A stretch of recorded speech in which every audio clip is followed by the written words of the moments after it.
یہ اچانک کیا ہوا کہ مولانا فضل الرحمان صاحب کے ساتھ ملاقاتیں بڑھنے لگی؟ پہلے آصف علی زرداری صاحب کی ملاقات ہوئی، پھر بندوق کا ایک خوبصورت تحفہ دیا انہوں نے.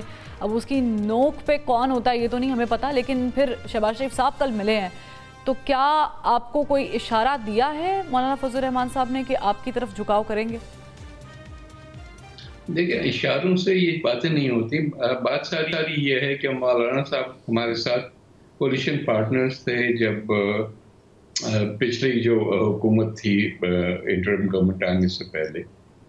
اس کے بعد جب یہ الیکشنز ہوئے فیبروری والے میں، تو اس پہ وہ خفا تھے کافی، کیونکہ ان کا خیال تھا کہ ان کو جو رزلٹ ملنی چاہیے تھی وہ نہیں ملی. لیکن اس کا مطلب یہ نہیں کہ رابطے نہیں ہوئے بیچ میں، وہ ہوتے رہے. ان کے تعلقات جو ہیں صدر صاحب کے ساتھ بھی آپ کو پتہ ہے کہ پرانے ہیں.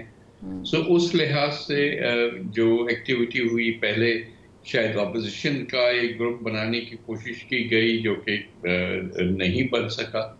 تو اس کے بعد گورنمنٹ نے کوشش کی ہے. مجھے امید ہے کہ مولانا صاحب آ جائیں گے، لیکن ان کا بھی تو ایک پروسیس ہوتا ہے. ظاہر ہے وہ اپنی شورا سے بھی مشورہ کریں گے، اس کے بعد وہ اعلان کریں گے. اچھا، آپ لوگ آفر کیا کر رہے ہیں؟ کیونکہ پی ٹی آئی نے بھی تو ان کو آفر کی ہے ایک دو سینیٹرز کی کے پی سے.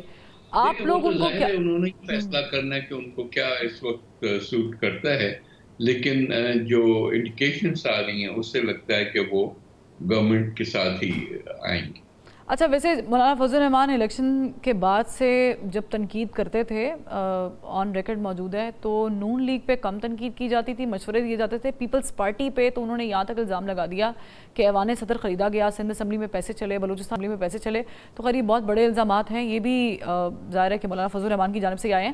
لیکن یہ قیاس کیا جا رہا ہے کہ کوئی آئینی ترمیم حکومت کرنے جا رہی ہے جس کے لیے مولانا فضل الرحمان صاحب کا ان کی سائیڈ پر ہونا بہت ضروری ہے. تو اس کی تھوڑی کلیریفیکیشن کر دیں سر.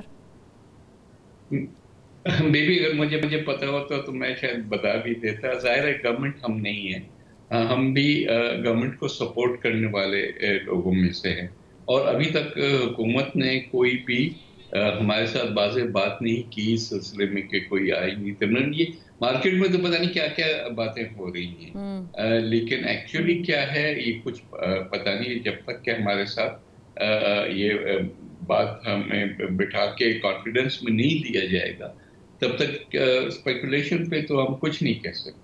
بالکل، آپ ظاہر ہے کہ وفاقی کابینہ کا یا پنجاب کابینہ کا حصہ نہیں ہے، لیکن آصف علی زرداری کی ملاقات یوں ہی تو نہیں ہوئی ہوگی، کوئی ایجنڈا تو ہوگا. نوید قمر صاحب، یہ آپ کا پرسنل اوپینین کیا ہے؟ کیا قاضی فائز عیسیٰ صاحب اسپیکولیشن کو اور آگے بڑھا رہی تو یہ تو ہوگا، مجھے کیا پتا کہ یہ کیا ہوگا یا نہیں. ظاہر ملاقات ہونا کوئی اتنی اچنبے کی بات نہیں ہے، پرانے واسطے ہیں، رشتے ہیں. اب اس پہ سے آپ سیکنڈ گیس تھرڈ گیس کر رہی ہیں، یہ آپ تو کر سکتے ہیں، ہم نہیں کر سکتے. اچھا سر، چھوٹا سا سوال ہے کہ یہ جو ایکسٹینشن کی باتیں ہو رہی ہیں چیف جسٹس کے، یہ ہونا چاہیے آپ کی نظر میں؟ ہونا چاہیے یا نہیں ہونا چاہیے سامنے آئیں گے. پھر دیکھیں، ہائپوتھیٹیکل باتوں پہ کمنٹ کرنا مناسب بھی نہیں ہوتا. ظاہر ہے پہلی چیز تو یہ کہ جو آپ بات کر رہی ہیں آئینی ترمیم ہے، آیا وہ ممکن بھی ہے یا نہیں، آیا اس کے نمبرز ہیں یا نہیں، ان میں سے کوئی بھی چیز اس وقت سامنے نہیں ہے. تو بیٹھ کے ہم قیاس آرائیاں کریں یہ مناسب نہیں ہوتا، کم از کم میری لیول پہ نہیں ہوتا. آئین میں ایک چیز لکھی ہوئی ہے، ایج جو ہے وہ اس میں لکھی ہوئی ہے، طریقہ کار بھی امینڈمنٹ کا لکھا ہوا ہے. تو ہم اسی کے دائرے میں رہ کے کہیں، اور آج کم از کم جس طرح سے مجھے نظر آ رہا ہے کوئی اس قسم کے نمبرز نہیں ہیں جس سے کوئی آئینی ترمیم ہو سکے. بالکل آپ صحیح کہہ رہے ہیں، قیاس پہ چیزیں نہیں ہونی چاہیے، لیکن پرابلم یہ ہے کہ ہماری گورنمنٹ اپوزیشن دونوں قیاس پہ ہی چل رہی ہیں. حکومت کہتی ہے 2 مہینے بعد ریلیف مل جائے گا، یہ ہو جائے گا، وہ ہو جائے گا. اپوزیشن کہتی ہے پی ٹی آئی والے 2 مہینے بعد گورنمنٹ چلی جائے گی. تو ہم بتائیں کہ قیاس پہ ہی تو ایگزسٹ کر رہے ہیں. لیکن اندر کوسچن فار یو نوید قمر صاحب، کیسر بنگالی صاحب کو انوالو کیا گیا تھا so that he can help out the government کے فائد شاری کے اندر، لیکن انہوں نے ریزائن دے دیا ہے، اور انہوں نے بتایا کہ 1 سے 16 کے جو افسران ہیں حکومت ان کو شاید نکالنا چاہ رہی ہے یا چھانٹی کرنا چاہ رہی ہے، لیکن اس سے اوپر کے افسران کے بارے میں حکومت کچھ خاص سنجیدہ نہیں ہے. پھر ساتھ انہوں نے کہا کہ سالانہ 30 ارب روپے کا یہ جو خزانے کو نقصان پہنچتا ہے، یہ جو پورا پرابلمیٹک سسٹم ہے، اس کو ٹھیک کرنے کے لیے بڑا امپورٹنٹ ہے. تو do you have any thoughts about it? I have no knowledge of this statement یا ان کی پوزیشن اس کے بارے میں.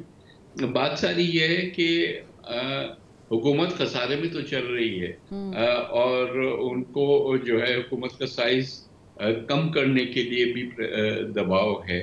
اب کیا ایگزیکٹلی وہ کرتے ہیں یہ پلان ہمارے سامنے نہیں آیا.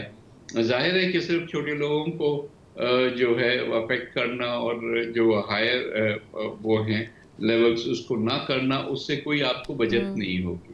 تو اگر اس قسم کی کوئی چیز ہوتی بھی ہے، کیونکہ ڈپلیکیشن ہے گورنمنٹ میں، کچھ چیزیں ہیں جو کہ 18 امینڈمنٹ کے بعد ڈیوالو ہو گئی، وہ صوبوں کے پاس چلی گئی، لیکن فیڈرل گورنمنٹ کے پاس ابھی بھی موٹی موٹی اسامیاں بیٹھی ہوئی ہیں نا. تو اب اس کو ختم کرنے کی ضرورت ہے تاکہ حکومت کے پاس بھی سپیس آ جائے کچھ اپنے. لیکن سچویشن یہ ہے نوید قمر صاحب، آپ نے بھی وزارت خزانہ کا قلمدان سنبھالا ہے، دیکھا ہے چیزوں کو، اور اس وقت پاکستان کی سچویشن ڈو اور ڈائی والی موجود ہے، کیونکہ IMF سے ہمیں ابھی تک کوئی گرین سگنل ملا نہیں ہے، صرف دعائیں اور امیدوں پر سب کچھ چل رہا ہے.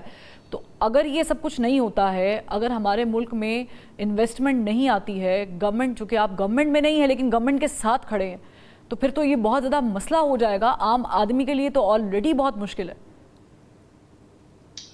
دیکھیں پھر وہی بات آپ کر رہی ہیں، حکومت کہہ رہی ہے کہ ہم پر امید ہیں.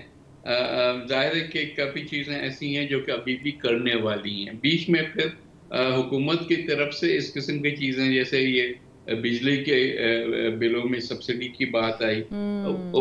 نارملی بھی جو اس قسم کی آپ سچویشن میں ہوتے ہیں جہاں آپ IMF قسم کی جو نیگوسیشنز میں آپ جا رہے ہیں، تو یہ چیزیں جو ہیں معیوب سمجھی جاتی ہیں. اچھا، اس پہ بلاول بھٹو زرداری صاحب نے بھی ریاکشن دیا ہے نوید قمر صاحب. ایک سیکنڈ میں کمپلیٹ تو کرنا ہے، بیبی مجھے تو صرف سوال کرنا ہے تو پھر آپ کریں. لیکن پوائنٹ یہ ہے کہ یہ بجلی کی سبسڈی جو اس وقت گورنمنٹ نے اناؤنس کی ہوئی ہے، میرے حساب سے IMF اس کو پسند نہیں کرے گی، اور اس لحاظ سے ان کو اس کو بہت زیادہ جسٹیفیکیشن دینی پڑے گی، جس سے بہتر ہے کہ کوئی اور آلٹرنیٹ جو ہے وہ دیا جائے تاکہ لوگوں کو بھی ریلیف ملے اور فنڈ کے ساتھ بھی ہماری نیگوسیشنز کامیاب جائیں. بالکل ٹھیک کہہ رہے ہیں کہ IMF بھی اس پہ سوال اٹھائے گا، لیکن اس سے پہلے بلاول بھٹو زرداری صاحب نے اس پہ بڑی تنقید کی ہے. اور ظاہر ہے کہ یہ صرف پنجاب ایک لاڈلا صوبہ تو نہیں ہے، سندھ بھی ہے، KP ہے، بلوچستان ہے. اگر اس طرح فیور کرنے پہ آ گئی وفاق تو پھر تو صوبوں کو پھر ان کے حساب سے سب کو حصہ ملنا چاہیے. تو آپ سمجھتے ہیں کہ یہ مسلم لیگ نون بالخصوص مریم نواز صاحبہ اور میاں نواز شریف صاحب پنجاب میں ووٹ گین کے لیے یہ سٹنٹ کر رہے ہیں؟ نہیں، دیکھیں اگر 2 مہینے کے لیے سبسڈی دینے کا تو مجھے کوئی سینس سمجھ میں نہیں آتا کہ یا تو کوئی ایسا پروجیکٹ ہو جس سے لوگوں کو پرماننٹلی کوئی ریلیف ملتا ہو، پھر تو الگ بات ہے. لیکن 2 مہینے کا اب 2 مہینے ختم ہو جائیں گے تو یہ تو پیسہ تو ہوا میں اڑ گیا، پھر کیا کریں گے ہم.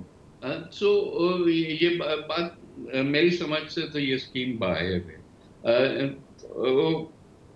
اس کے ظاہر ہے پولیٹیکل ہی گینز اگر آپ سمجھتے ہیں، میرے حساب سے ایون پولیٹیکل گین نہیں ہے، کیونکہ اگر 2 مہینے کا ریلیف ہے اور تیسرے مہینے میں جا کے پھر بل بڑھ گئے تو ریلیف تو نہ ہوا، لوگ اور ناراض ہوں گے.